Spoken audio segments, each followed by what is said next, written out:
Maybe we can start with what you mentioned, that art is a social construction. So I would say that we both agree. Now we are dealing actually with a kind of essentialization, like humanistic essentialization of art in the time of neoliberal capitalism.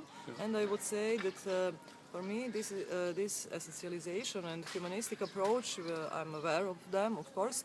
For me, they are a tactique. That's a social construction of the notion of art to which I can subscribe. That's how I understand it. Okay.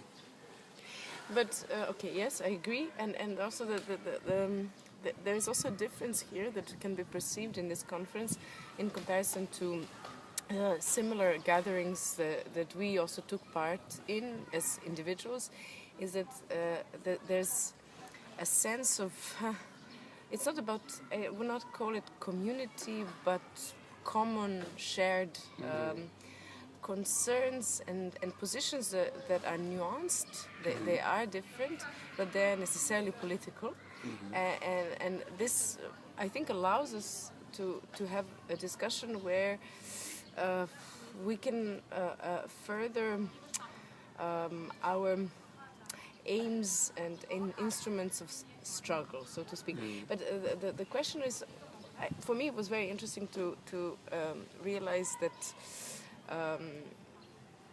the instability of context, that I think that neoliberal expansion and the conquest of creative industries in Serbia at the moment are they're getting rid of the context and they're getting rid of the contextual approach, which is detrimental because exactly for this, what you said, essentialization of the human endeavor called art, it will fragment us into individuals with our individuals' private interests as artists. But we are there already, don't you think?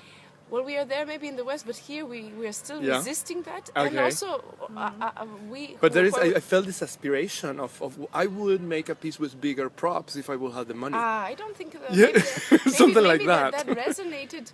I think that was peripheral. It was just one, all right. Yeah, but I think that it was more striking that we are at the point where we are evaluating 10 years of struggles of the independent scene, the other scene, as we called it, in Belgrade. And we are now talking about even a more narrow context, which is Belgrade, and we are now here in Novi Sad, where there was an attempt to reinvent public sphere or even public space as a space for the art, as public good, with all plurality of. And it's not only for the arts, we're also talking about cultural production, but not cultural production in terms of cultural industry, so not entertainment, tourism, but actually working with social concerns, which the state and the society, the social field, don't come to terms with, or they're not solving these problems. So I think that our scene, this independent scene, was heterogeneous from the beginning because it joined activists and artists and cultural workers. And the problem is now that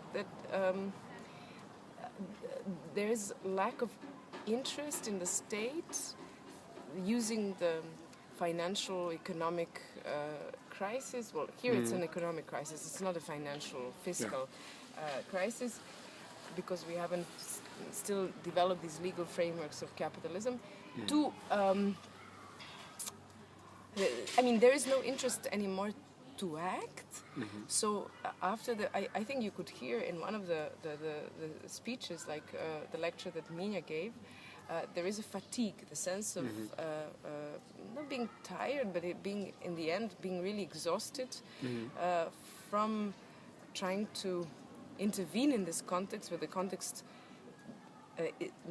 doesn't want it, or the context is disappearing, and then leaving, and why it is then called migration, as giving up, and losing context altogether because everywhere else it's the market. It's not the scene, it's the market. We're not talking about scenes anywhere because everyone is mobile. Yeah. A mobile worker and labor forces people to move. And that's no longer for the good, in the sense that you move and then you come back and you are equipped with new critical tools or strategies to change the context. No, there is no context, there is no scene. Yeah. Do you But think? I would say, Go ahead. I would just say that what might be extremely interesting about our own context is actually that we are in the process of transition, which means that we still have social and political remembrances. We have memories of socialism. We have memories of anti-fascist struggle. War. We have we don't live in a continuity, in a smooth continuity. From liberal capitalism to neoliberal capitalism and things like this. So I think that all the problems and the whole crisis of the society is somehow more obvious and more brutal at the same time, and that's probably one of the reasons for the fact that many people actually who have been actors or who were actors of the scene now in recent years, they've been The problem is that we have the privileges comparison, yet we haven't used it as a force, as a power to change, because all around there is I would say a common conclusion that capitalism is the only has no alternative, and this is paralyzing. On the other hand, I also think that the critical voices that come from our region, they might be in a way annoying just because of witnessing the other possibility. You know, maybe not many other possibilities, maybe not very good possibilities or alternatives, but the possibility of being a socialist state, still not completely totalitarian. It's something that we bear like in our own personal histories and the history of the context. And what was extremely irritating to me was the question that came from one guy, like English guy, I don't know, like, who asked, no, but you constantly refer to neoliberal capitalism. Can you please tell us, explain, like give us the definition and things like this? And actually he wanted to hear our own definition, which I took as a kind of provocation, because how I see it as a voice that comes from a world that doesn't know for the alternative, where this capitalism and neoliberal capitalism is actually the only possibility on a horizon. And, that's why I understood it. And then you cannot ask even, you cannot even name it. It's your natural surrounding, which is not the case here. We have a very brutal context, but it's not the case that capitalism. Our grandparents, they still remember the time of capitalism before the Second World War, but then the generations after the war, they somehow achieved to have a different social system. So I think that majority of this independent cultural artistic scene, which is connected to critical thinking and things like this, it was, or it still is, a kind of stake into democracy, but not necessarily capitalism. And for me, it's a kind of poised decision that we made in our society at the beginning of, in early 2000s. You asked for democracy, okay, now you have it together with capitalism. Which in the beginning wasn't the case, and then why then capitalism is so welcome is because there is a sense of lack of liberty, individual liberty that we had, and then dictatorship, and now we have corruption, and we certainly have corruption, which most transitional post-socialist societies have, but we also have a huge corruption in the US. Here in Serbia, it's a work which is dedicated to an improvement of socialism with democracy. That was my dream, and maybe for many of us it's still relevant. It's not easily achievable, and for sure not at this moment, but in a kind of projected future, maybe something like this could be an acceptable alternative.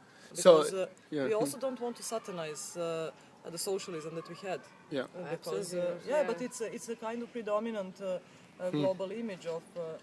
But you know, there's also something very specific about the field of performing arts, the kind of experimental, critical, independent productions or practices or The concepts that I was interested in. It was impossible to work on here. Here we could produce theory because it was cheap. And we are really independent. We can be completely independent. Yes, we publish ourselves. We didn't get paid for it. So you can invest part of your youth in this because you believe in it and you continue doing it. But you also want to. I also don't want my brain to be wasted on and that art or cultural practice is a hobby. Like in New York, I would not do waitering.